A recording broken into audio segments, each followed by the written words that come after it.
하나님의 말씀은 마태복음 26장 17절에서 19절 말씀 되겠습니다.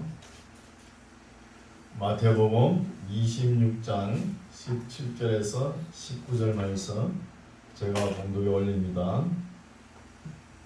무교절의 첫날에 제자들이 예수께 나와서 가로되 유월절 잡수실 것을 우리가 어디서 예비하기를 원하시나이까? 가라사대 성안 아무에게 가서 이르되 선생님 말씀이 내 때가 가까웠으니 내 제자들과 함께 유월절을 내 집에서 지키겠다 하시더라 하라 하신대 제자들이 예수의 시키신 대로 하여 유월절을 예비하였더라. 아멘. 할렐루야. 반갑습니다. 다들 건강하신 모습이네요. 하나님께서 오늘도 우리를 사랑하십니다. 우리도 하나님을 사랑해야 되겠죠? 한번 해볼까요? 하나님 사랑합니다. 하나님 사랑합니다. 하나님 기뻐하실 것 같아요. 오늘 말씀은 우리가 설교도 많이 들으셨을 거예요. 최후의 만찬입니다. 최후의 만찬. 유월절 만찬이라 또 이렇게 말씀하시죠. 살펴보겠습니다. 17절 무교절에 무교절이라 하면은 유대 달력으로 니산월 니산월 1월달입니다. 1월 14일부터 일주일간 지키는 명절이죠. 그러니까 1월 14일 저녁에는 유월절입니다. 유월절에는 일주일 동안 무교절에 누룩이 섞지 않는 빵을 먹고 썬 나물을 먹으면서 기념하는 거예요. 유월절을 기념하죠. 유월절을 기념하면서 무교절을 일주일 동안 지키는 거예요. 그래서 무교절의 첫날에 유월절 1월 14일 저녁을 이야기하는 거예요. 이스라엘 땅의 그 시간 개념도 우리나라하고 조금 달라요. 우리나라에는 하루가 시작될 때 자정 12시부터 시작하죠. 근데 이스라엘은 해가 질 때부터 시작하는 거예요. 그럼 우리보다 6시간 빠릅니다. 해가 질 때부터 하루가 시작되니까. 첫날에 제자들이 예수께 나와서 가로되 유월절 잡수실 것을 우리가 어디서 예비하기를 원하시나이까? 유월절에는 뭘 하죠? 우리가 출애굽할 당시 생각해야 되잖아요. 그때는 급하게 음식도 먹고 빨리 나와야 되거든요. 그렇죠? 빨리. 그래서 한 가정에 양 한 마리 기준으로 잡는데 가정의 식구가 작으면 이 몇 가정을 합해가지고 양 한 마리씩 잡는 거예요. 또 식구들이 많을 경우는 한 마리 잡겠죠. 또 더 많을 경우에는 양을 큰 걸 잡을 거 아닙니까? 양을 잡고 양 고기는 먹고 피는 문설주와 임방에 바르고 나오는 거예요. 이런 것을 우리가 읽어왔죠. 그 명절을 지키려 하는데 유월절에 잡수실 음식, 그죠? 어디서 예비합니까? 예수님께 묻죠. 18절 가라사대 성 안에 아무에게 가서 이르되 선생님 말씀이 내 때가 왔으니 이건 십자가 앞에 십자가를 두고 있죠. 예수님께서 십자가를 이야기하죠. 왔으니 내 제자들과 함께 유월절을 내 집에서 지키겠다 하시더라 하라 하신데 제자들이 예수의 시키신 대로 하여 유월절을 예비하였더라 하는 거예요. 여기는 어디죠? 우리가 마가 요한의 집이죠. 잘 알고 있지 않습니까? 마가 요한의 집에서 예수님께서 유월절 만찬 나누시는 거예요. 제자들과. 근데 마가 요한의 집을 우리는 되게 마가 다락방이라고 그러죠. 다락방이 아닙니다. 나중에 성령이 임할 때 120명, 120문도가 그 안에 성령을 받지 않습니까? 그러면 큰 홀입니다. 홀. 120명이 들어가니까. 홀 기준이죠. 그래서 그 시대에 이렇게 큰 홀을 빌려준다는 것은 상당히 재산적으로, 마음적으로 여유가 있는 사람이에요. 마가 어머니가. 그 보면은 이 마가 아버지 이야기는 안 하죠. 마가 요한 아버지. 아버지는 이야기가 없는 거 보니까 아마 돌아가신 것 같아요.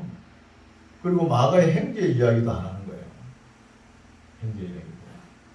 그럼 우리는 어떻게 알고 있죠? 네. 바나바의 생질이라 그러지 않습니까? 마가를.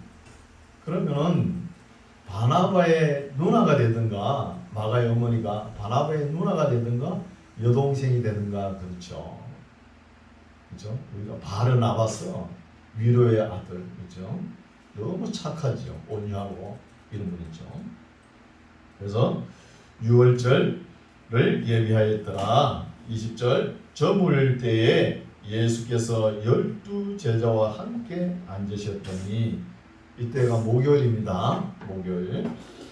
21절 저희가 먹을 때에 이르시되 내가 진실로 너희에게 이르노니 너희 중에 한 사람이 나를 팔리라 하시니라. 그러니까 예수님께서 너희 중에 만찬을 나누시면서 너희 중에 나를 팔리라 이렇게 말씀하셨거든요. 근데 제자들하고 그 무리에 있는 사람들은 이걸 심각한 이야기인데 그냥 예사로 넘기는 거예요. 그럼 어느 날도 하나님의 말씀을 예사로 보고 넘겨가지고 자기 편의주의를 생각해가지고 엉뚱한 이야기를 하는 사람들이 있죠. 지난주에 설교했죠. 댄 브라운이라는 사람이 그렇게 거짓말을 갖다가 참말처럼 해가지고 책이 6천만 권을 팔렸잖아요. 그 댄 브라운 사람이 레오나르도 다빈치 그림 있죠. 최후의 만찬. 그 그림을 이상하게 본 거예요. 그 예수님 옆에 고개를 이렇게 예수님께서도 예수님 쪽으로 기댈 때도 있고 또 반대쪽으로 이렇게 기댄 사람이 있어요. 그림을 자세히 보십시오. 그 요한입니다. 요한이 좀 얼굴이 좀 예부장해요. 예부장하게 생겨가지고 머리를 또 왜 그렇게 기렸는지 그림을 그려놨어요.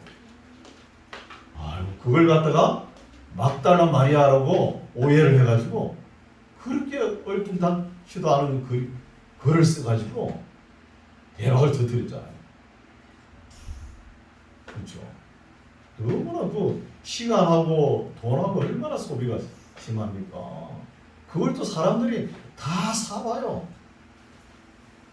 근데 보면 다빈치가 그림을 그릴 때 요한 머리를 보면 싹 깎게끔 그렇게 했으면 오해가 없었을 거 아니에요. 머리를 여자처럼 길러가지고 실제 사진 보면은 꼭 여자 같대요. 그걸 갖다 막다른 말을 하라고.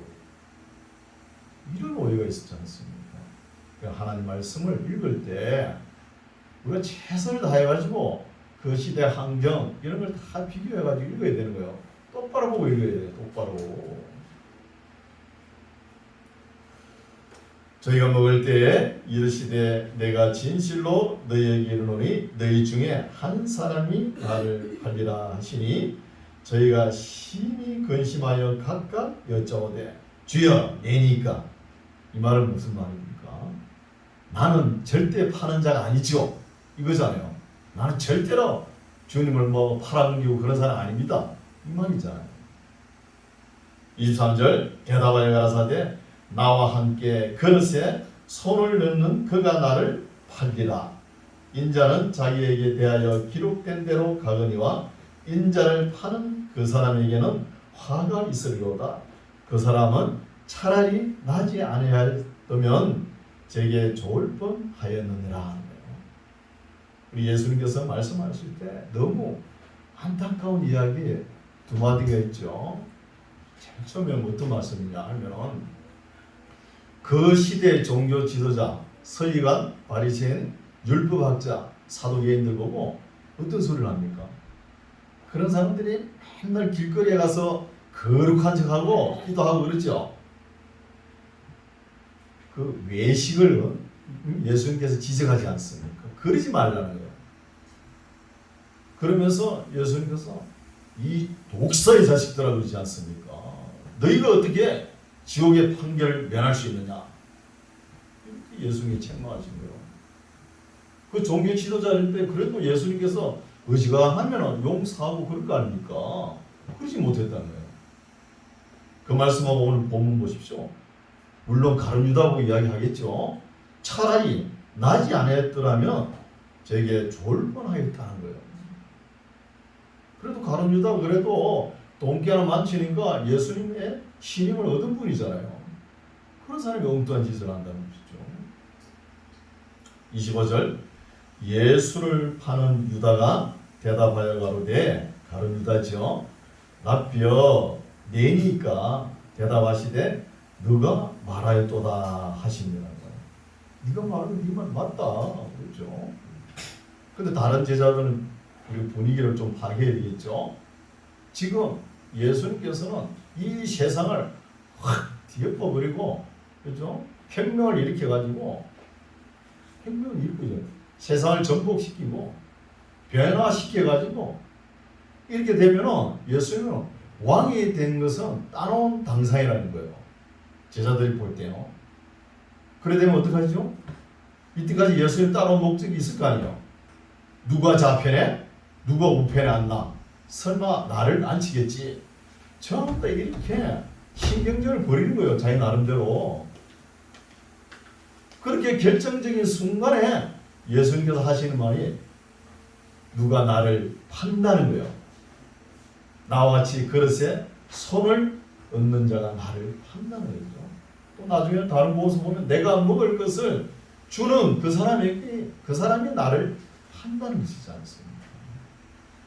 이렇게 되니까 제자들 마음이 영 떠들어하죠.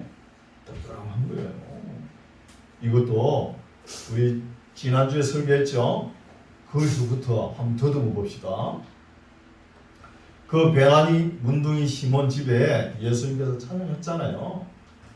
가니까 그 문둥이 시몬이 예수님 발 씻을 물도 안 주네. 손 씻을 물도 안 주고 그 방 안에 엄청 냄새가 얼마나 심합니까? 냄새가. 근데 그 옆집에 마리아가 와서 항유 옥합을 터뜨리지 않습니까? 그리고 예수님 머리에 붓고 발에 붓고 또 머리를 풀어가지고 발에 문질렀잖아요. 이 모습을 보니까 다 제자들도 뜨뜨름하게 생각하는 것이죠. 그 집 주인 시몬은 두말할 것도 없고. 이스라엘 여성들은 이 머리를 가장 소중히 여깁니다. 아랍 중동 지역이 그렇죠. 머리카락을 성적으로 이렇게 생각하는 거예요. 성적으로. 14살 이하까지는 머리카락을 볼 수 있어요. 14살 이상이 되면 여성의 머리카락을 볼 수 없어요. 전부 다 뒤집어 쓰잖아요. 히잡 붙은 거 그렇죠? 그리고 중동 지역에 여행 가보시오. 이란이나 공항 통과하려고 그러면 어떻게 해야 돼요? 여자들은 신문이나 뭘 머리 얹혀야 통과시켜 주잖아요. 그만큼 소중하게 여기는 머리카락을 문지르고 있는 거예요. 이런 모습을 보니까 벌써 제자들 마음에 뭔가 불만스러운 게 있다는 것이죠. 불평불만이 있는 거예요.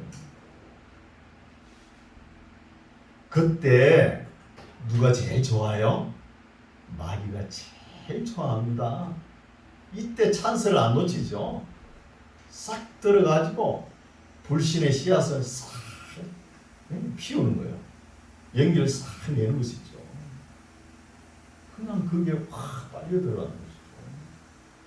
그래서 우리가 남의 이야기를 안 할 수 없죠. 우리 뭐에 막 웅성웅성 남 이야기 하잖아요. 특히 어르신들은 그죠? 우물가에 앉아가지고 하모 사면서 그렇더라 그러면서 성경 말씀에 나오잖아요. 그죠? 남의 말 하기 좋아하는 사람은 별식과 같아가지고 뱃속 깊게까지 내려간다 그러잖아요. 말을 말을 할 때 항상 생각을 해야 됩니다. 말을 잘못하면 그 순간에 마귀가 탁 덤벼드는 거예요. 어떤 사람 이런 말을 하죠. 내 마음 나도 몰라. 그거는 자기 의지가 하나도 없다는 것입니다. 그때 뭐가 틈타요? 방향이 틈타가지고 질질 끌고 다니는 것이죠. 마귀가 뭘 좋아합니까? 사람을, 그렇죠? 죽이고 멸망하고 도둑질하게 만들잖아요. 또 제일 먼저 의심을 하는 거예요. 의심하고 시기하고 질투하는 거. 이게 마귀가 하는 것이죠. 그래서 성경에는 어떤 말씀이 있죠? 무릇 지킬 만한 것보다 내 마음을 지켜라. 이에서 생명의 근원이라고 그러지 않습니까? 마음을 지키는 거예요. 우리는 앞으로 시대가 제가 긍정적인 설교를 했으면 좋겠는데 그런 시대가 안 다가올 거예요. 어려운 시대가 다가오는데 긍정적인 설교만 하고 있어야 되겠습니까? 그 시대를 대비해가지고 우리가 어떤 믿음의 자세로 살아야 될 것인가, 이게 중요한 거잖아요. 마귀한테 넘어가면 안 된다는 것입니다. 이런 믿음을 가지시기 바랍니다. 예수를 파는 유다가 대답하여 가로되 랍비여 내니까 대답하시되 너가 말하리도다 하시니라. 저희가 먹을 때에 예수께서 떡을 가지사 축복하시고 떼어 제자들을 주시며 가라사대 받아 먹어라 이것이 내 몸이니라 하시고 또 잔을 가지사 사례하시고 저희에게 주시며 가라사대 너희가 다 이것을 마시라. 이것은 제 사함을 얻게 하려고 많은 사람을 위하여 흘리는 바 나의 피 곧 언약의 피니라.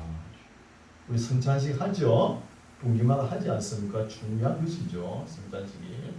그래서 여기서 너의 피 곧 언약의 피니라, 이것이 존 칼빈 신학자의 제한 속죄설입니다. 여기 보십시오. 다시 읽을게요. 이것은 제 사함을 얻게 하려고 많은 사람을 위하여 피를 흘렸다는 거예요. 모든 사람을 위하여 피를 흘린 것이 아닙니다. 많은 사람을 위해서. 그러면 더 나아가면 선택되고 예정된 사람들만 위해서 예수님께서 십자가에서 피를 흘리셨다는 거예요. 이게 제한 속죄설입니다. 29절 그러나 너희에게 이르노니 내가 포도나무에서 난 것은 이제부터 내 아버지의 나라에서 새 것으로 너희와 함께 마시는 날까지 마시지 아니하리라 하시니라. 이 말씀 보면 천국에도 음식이 있는 것 같죠. 천국에 가면 그런 말씀이죠. 이에 저희가 찬미하고 감난산으로 나아가니라. 이때 시간이 한 10시나 11시 정도 됩니다. 저녁이죠. 31절 때에 예수께서 제자들에게 이르시되 오늘 밤에 너희가 다 나를 버리리라. 기록된 바 내가 목자를 치리니 양의 떼가 흩어지리라 하였느니라. 그러나 내가 살아난 후에 너희보다 먼저 갈릴리로 가리라. 이때 예수님께서 말씀하셨는데 제자들은 전부 다 근성으로 들었겠죠. 근성으로 듣고 있다가 이제 마태가 그래도 글줄이나 읽었으니까 가만히 생각하니까, 그죠? 이런 말씀이 기억이 나가지고 기록해 놨다는 것이죠. 이런 말씀이. 오늘날도 우리의 성경 말씀을 들을 때 우리가 듣고 싶은 것만 꼭 들으려고 그래요. 이게 잘못입니다. 예수님께서 맨날 복만 주신다 이런 말씀하십니까? 아니잖아요. 때로는 진노도 하시는 거예요. 왜 그런 말씀을 싹 빼버리고 그래요? 맨날 귀에 달콤한 고마 들으시려고. 그럼 건강한 사람은, 그렇죠? 맨날 쌀밥 안 먹잖아요. 잡곡밥도 먹고 그래야 되잖아요. 그래야 건강한 것이지. 신앙에 문제가 있는 거예요. 신앙에. 그래서 우리가 듣는 귀가 열리고 마음이 열려야 되고 이 듣는 자세가 중요하다는 거예요. 듣는 자세가. 항상 목사 설교할 때 빼딱한 마음으로 들어보세요. 일평생 신앙생활에도 자기 믿음이 성장하지 않는 거예요. 성장하지 않는 건 누구 책임이에요? 자기 책임이에요. 그래서 그러나 내가 살아난 후에 너희보다 먼저 갈릴리로 가리라. 베드로가 대답하여 가로되 다 주를 버릴지라도 나는 언제든지 버리지 않겠나이다. 역시 베드로답죠. 뭐 생각을 마음에 품은 것은 절대 오래가 안 갑니다. 그 자리에서 표현을 해야 되겠죠. 34절 예수께서 가라사대 내가 진실로 내게 이르노니 오늘 밤 닭 울기 전에 너가 3번 나를 부인하리라. 35절 베드로가 가로되 내가 주와 함께 죽을지언정 주를 부인하지 않겠나이다 하고 모든 제자도 이와 같이 말하니라. 베드로가 먼저 제가 죽어서는 죽었지 어떻게 주님을 부인합니까? 절대로 그런 일이 없습니다. 큰 소리 빵 치니까 따라가지고 다른 제자들도 줄줄이 이 소리를 하는 거예요. 그럼 베드로가 나중에 어떻게 돼요? 부인하잖아요. 함부로 말을 그렇게 하는 거 아니죠. 여러분 우리가 인생을 살아오면서 나는 맹세코 단정코 죽을지언정 이런 일을 하지 않으리라 해놓고 얼마나 많이 했어요? 그럼 다 죽어야 되는 거잖아요. 다 죽어야 되는 거예요. 우리 마음도 우리가 다 몰라요. 자신들 마음도. 그러나 우리 예수님은 우리 마음까지 다 알고 계시는 거예요. 베드로가 부인할 줄 몰랐을까요? 예수님은 다 알고 계신 거죠. 다 알고.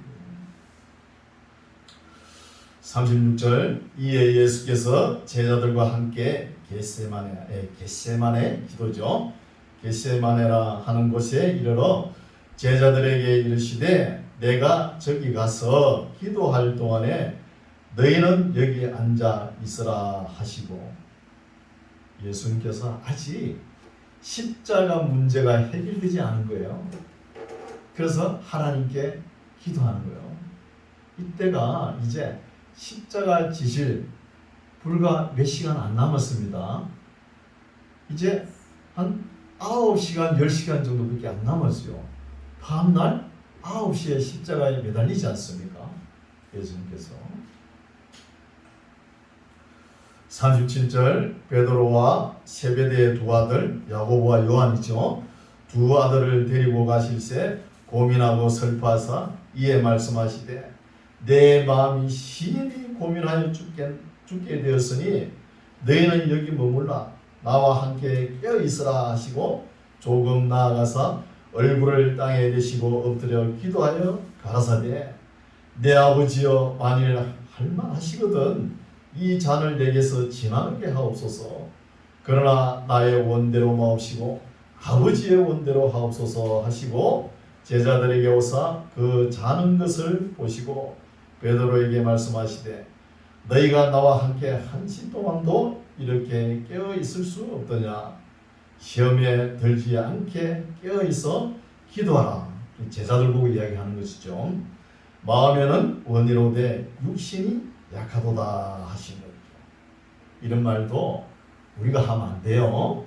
예수님께서 이런 말씀하시는 것이죠. 마음이 원이로되 육신이 약하도다. 예수님께서 하시는 거예요. 그렇죠? 42절 다시 두 번째 나아가 기도하여 가라사대 내 아버지여 만일 내가 마시지 않고는 이 잔이 내게서 지나갈 수 없거든 아버지의 원대로 되기를 원하나이다 하시고 다시 오사 보신저 저희가 자니 이는 저희 눈이 피곤함이더라. 제자들은 뭐 두 번째 오니까 콕을 자고 있죠. 얼마나 피곤하겠습니까? 자기네 딴에는 우리 예수님께서 큰 거사를 일으켜가지고 이 세상을 막 뒤엎고 왕이 될 텐데 그 우편에 과연 11 가룟 유다 빼놓고 11 제자 중에 누가 우편에 앉고 누가 좌편에 앉을 것인가 이런 생각을 온통 하다가 너무 지쳐가지고 보라 떨어진 것이죠. 그런 분위기잖아요. 이렇게 예수님께서 기도하고 오셔가지고 또 이렇게 마음이 아픈데도 오니까 다 자는 거예요. 자는 거예요. 제자들은. 그러나 제자들의 생각은 아직까지 십자가에 대한 그 생각까지 미치지 못했다는 거예요. 제자들 생각은 어떤 것이냐? 뭐 우리 주님께서 평소 하시는 말씀대로 뭐 큰 일을 이루시려고 하는데 일사각오를 해라. 뭐 이런 말이겠죠. 뭐 이렇게 생각하는 거죠. 이때 예수님은 혼자예요. 하나님께 전지전능하신 예수님께서 하나님께 기도를 3번이나 하잖아요. 어떻게 줍니까? 하나님? 하나님도 외면하시는 거예요. 외면하시잖아요. 처절하게 혼자. 그래도 예수님께서 이겨내지 않습니까? 이런 거 본받아야 되죠. 여러분 세상 뭐 공자, 유명한 철학자가 뭐 이런 이야기 했어요? 안 했잖아요. 처절하게 혼자 되면 사람이 고독사 있잖아요. 그 참 힘든 거예요. 고독사. 혼자 되는 게 얼마나 슬픈. 그래가지고 자살하지 않습니까? 43절 다시 오사 보신저 저희가 자니 이는 저희 눈이 피곤함이려라. 또 저희를 두시고 나아가 3번째 동일한 말씀으로 기도하신 후 이에 제자들에게 오사 이르시되 이제는 자고 쉬라. 보라 때가 가까웠으니 인자가 죄인의 손에 팔리오느니라. 일어나라 함께 가자. 보라 나를 파는 자가 가까이 왔느니라. 가론 유다하고 그죠? 마귀는 졸지도 주무시지도 않고 있죠. 예수는 십자가 못 박으려고 그죠? 철회하고 있는 거죠. 그죠? 이제 잡히십니다. 47절 말씀하실 때에 12 중에 하나인 유다가 왔는데 가론 유다죠. 대제사장들과 백성의 장로들에게서 파송된 큰 무리가 검은 정규 군인들이 아마 가지고 있죠. 몽치는 크실론이라고 헬라어인데 그냥 나무 막대기입니다. 나무 막대기를 가지고 그와 함께 하였더라. 예수를 파는 자가 그들에게 군호를 짜 가로되 내가 입맞추는 자가 그이니 그를 잡으라 하였는지라. 가룟 유다가 예수를 제일 잘 알잖아요. 그렇죠? 그래 가룟 유다가 예수나 입을 맞추니까 이 사람이 예수구나 하고 잡는 것이죠.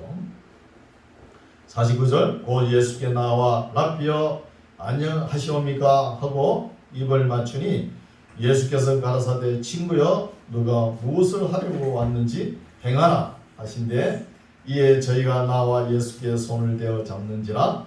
예수와 함께 있던 자 중에 하나가 손을 펴 검을 빼어 대제사장의 종을 쳐 그 귀를 떨어뜨리니. 좀 조정을 잘하지. 그 귀만 떨어뜨리고 있어. 다른 복음서 누가 그랬죠? 베드로가 그랬죠. 베드로가 말고 귀를 갖다 확 잘라가지고 예수님 또 그것도 접시에 붙여줬잖아요. 또 능력으로 그러지 말라고. 그래서 누가복음서에 보면은 이것까지도 참으라 그러죠. 이것까지도. 52절 이에 예수께서 이르시되 내 검을 도로 집에 꽂아라. 검을 가지는 자는 다 검으로 망하느니라. 너는 내가 내 아버지께 구하여 지금 12영 더 되는 천사를 보내시게 할 수 없는 줄로 아느냐는 거예요.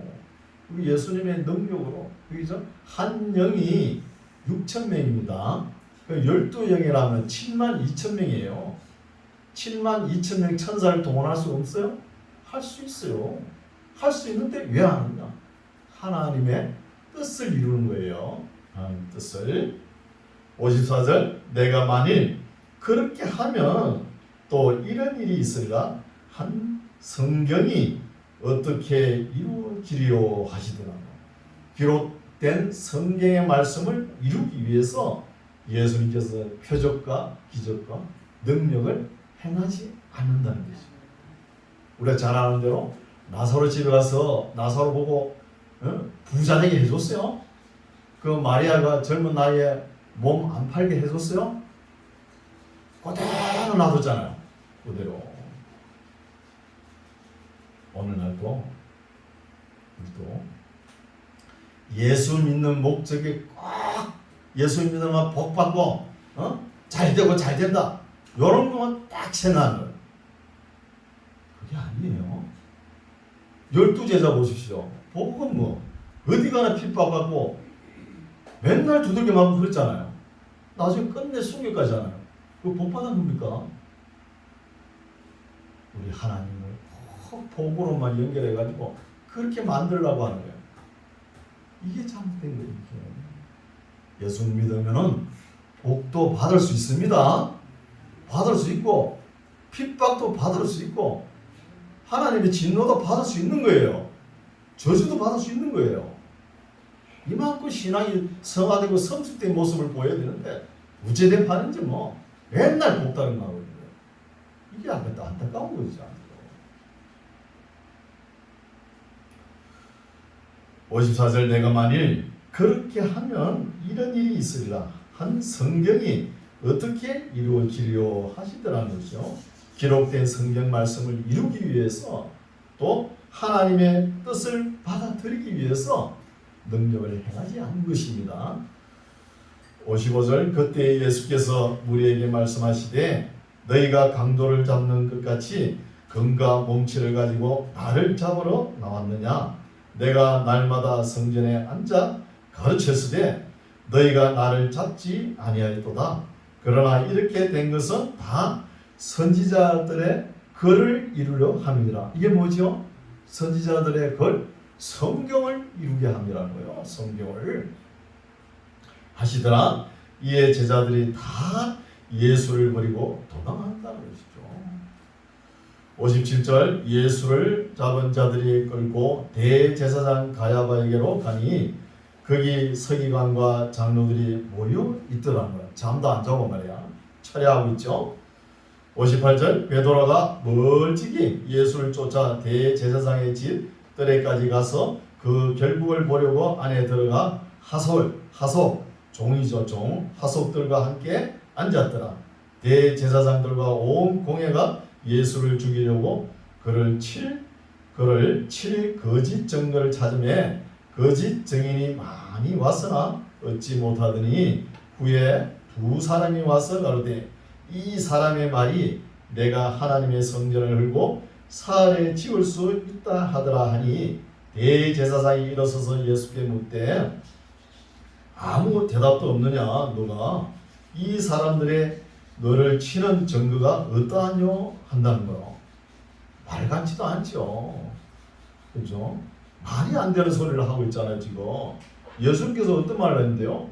성전을 헐고 사흘에 지을 것이다. 이게 어떻게 죽을 죄가 됩니까? 안 되는 거잖아요. 말도 안 되니까 예수님께서 아무 대답도 안 하십니다. 63절 예수께서 잠잠하시거늘 대제사장이 가로되 내가 너로 살아계신 하나님께 맹세하게 하노니 너가 하나님의 아들 그리스도인지 우리에게 말하라. 이거는 절대 양보 안 하죠. 예수님께서 말씀하십니다. 예수께서 가라사대 너가 말하였느니라. 그러나 내가 너희에게 이르노니 이후에 인자가 권능의 우편에 앉은 것과 하늘 구름을 타고 오는 것을 너희가 보리라 하시는 거죠. 이에 대제사장이 자기 옷을 찢으며 가로되 저가 참나한 말을 하였으니 어찌 더 증인을 요구하리요. 보라 너희가 지금 이 참나한 말을 들었도다. 생각이 어떠하뇨? 대답하여 가로되 저는 사형에 해당하니라 하는 거죠. 올바른 정보도 없고 신문도 제대로 절차도 없이 그냥 막 뒤엎어가지고 사형에 해당합니다 하고 판결을 내려버린 거예요. 67절 이에 예수의 얼굴에 침 뱉으며 주먹으로 치고 혹은 손바닥으로 때리며 가로되 그리스도야 우리에게 선지자 노릇을 하라. 너를 친 자가 누구냐 하더라. 이것도 말도 대단한 소리 하니까 예수님께서는 침묵하시는 거예요. 말 같지 않은 소리는 침묵하십니다. 그러나 내가 그리스도냐 할 때는 예수님께서 절대 양보 안 하시고 말씀 대답하시죠. 69절 베드로가 바깥들에 앉았더니 한 비자가, 여자 종이죠, 한 비자가 나와 가로되 너도 갈릴리 사람 예수와 함께 있었도다. 이 여자 종이 아주 눈이 매섭죠. 어떻게 그걸 기억하고, 그죠?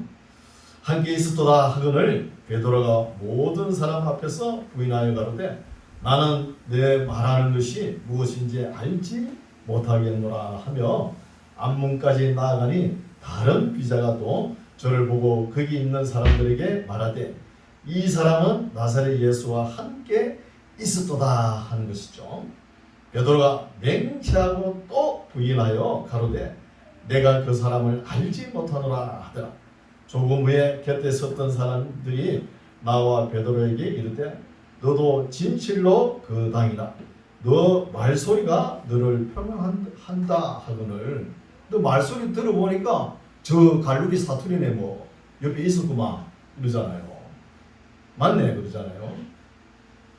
이렇게 하니까 베드로가 74절 제가 저주하며 맹세하는 거예요. 저주받아 죽을지언정. 제가 그러겠습니까? 이 말이죠. 저주받아 죽을지언정 가로되 내가 그 사람을 알지 못하노라 하니 닭이 곧 울더라는 거예요. 베드로가 자기 마음도 몰랐겠죠. 이렇게 부인하죠. 닭이 울죠. 이에 베드로가 예수의 말씀에 닭 울기 전에 너가 3번 나를 부인하리라 하시니 생각나서 밖에 나가서 심히 통곡하니라. 어떠세요? 그죠? 큰 소리 빵 치디 여기 와서 막 꼬꾸라지는 것이죠. 꼬꾸라지는 거죠. 그래서 예수님은 밤새도록 끌려다녔어요. 한 9시간, 10시간 아마.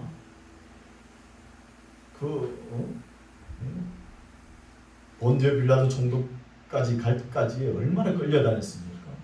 그런 고통을 당하는 시간이죠. 그래서 여기서 우리가 베드로를 좀 생각해야 되겠죠. 보통 새벽닭이 울면 몇 시에 울어요? 4시에 울죠. 그 다음에는 두 번째는 한 5시나 5시 반 돼서 울죠. 여기는 뭐 한 3시에서 울더라고요.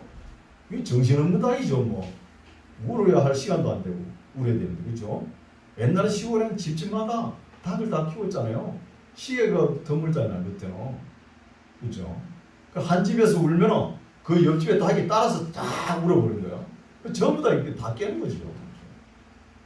그리고 시집온 며느리가 부지런하면은 첫 닭 울 때 일어나죠. 일어나가지고 일을 하지 않습니까? 그래서 베드로가 이 일 후에 닭 우는 소리만 들었으면 얼떡벌떡 놀랐을 거예요. 내가 주님을 부인하다니 하면서. 그러나 베드로는 그 훗날 예루살렘을 대표하는 참 사도다운 그런 직을 맡았죠. 그러면서 이 일 있고는 교만하지 않은 거예요. 너무 겸손한 거예요. 교만 피울 끈데기가 없지 않습니까? 그러면서 일하러 베드로가 순교할 때 나는 주님처럼 똑바르게 순교 못한다. 거꾸로 매달려 달라. 그렇게 순교했다는 게 있어요. 거꾸로 매달려가지고. 그래서 예수님께서 부활하신 후 베드로를 찾아가죠. 찾아가서 시몬아, 네가 나를 사랑하느냐? 묻죠. 아이고 베드로도 주님 사랑합니다. 그 말 한마디 하면 댓글 갖다가 근데 안 하죠. 제가 주께서 사랑하시는 줄 아실 겁니다. 말을 꼭 이렇게 해요. 그렇게 예수님을 배반한 베드로지만 예수님은 다 품으시고 네가 나를 사랑하는가 그러시면서 내 양을 치라 내 양을 먹이라 이러지 않습니다. 그렇죠. 그래서 그때 만약에 예수님께서 디베라 바닷가에서 그런 일이 있었잖아요. 그때 만약에 예수님께서 베드로 너 나 부인했지. 옆에서 비껴나와. 야고보야, 내가 너를 사랑하노라. 이러면은 베드로 그 다음 날부터 교회 안 나옵니다. 안 나와요. 나오겠습니까? 시험에 들어가지고. 그것까지 다 품지 않습니까? 예수님께서. 그렇죠? 그리고 우리가 인생을 살아갈 때 뭐 다 이웃이잖아요. 이웃 사람이 뭘 좀 잘못한 거 그걸 갖다가 손가락질 해가지고 정지하게 바꾸면 안 되는 거예요. 그거 마귀가 좋아하는 거예요. 마귀는 항상 정지하고, 그렇죠? 나중에 어떻게 해요? 핍박하고 그러잖아요. 죄를 짓게 하고. 그럴 수 있다 이렇게 생각하십시오. 그럴 수 있다. 우리가 다 온전하지 못해요. 그럴 수 있는 거예요. 그럴 수 있다 하면서 포기만 되는 거예요. 조금 잘못 허물이 있음으로 인해서 사람이 겸손합니다. 허물도 없이 뭐 남한테 하나도 잘못 안 하고 항상 착하게 사는 사람, 그런 사람 너무 피곤해요. 어떻게 허물이 없겠습니까? 그걸 다 용서하고 겸손한 마음으로, 그죠? 하나님의 말씀을 바르게 듣고 잘 순종하여 하나님의 뜻을 이루는 우리 모두가 되시기 바랍니다. 기도하겠습니다. 하나님 아버지, 오늘은 주님께서 최후의 만찬을 드신 후 우리 죄를 짊어지시고 십자가로 나아가는 말씀과 베드로가 3번 주님을 부인하는 말씀을 살펴보았습니다. 세상 살아가는 동안에 우리가 약한 자의 약점을 담당하고 어떤 허물을 가지고 비난하지 않고 언제나 허물보다 존재가 소중하다는 것을 늘 인식할 수 있는 우리 모두가 되게 하여 주시옵소서. 예수님 이름으로 기도드립니다. 아멘.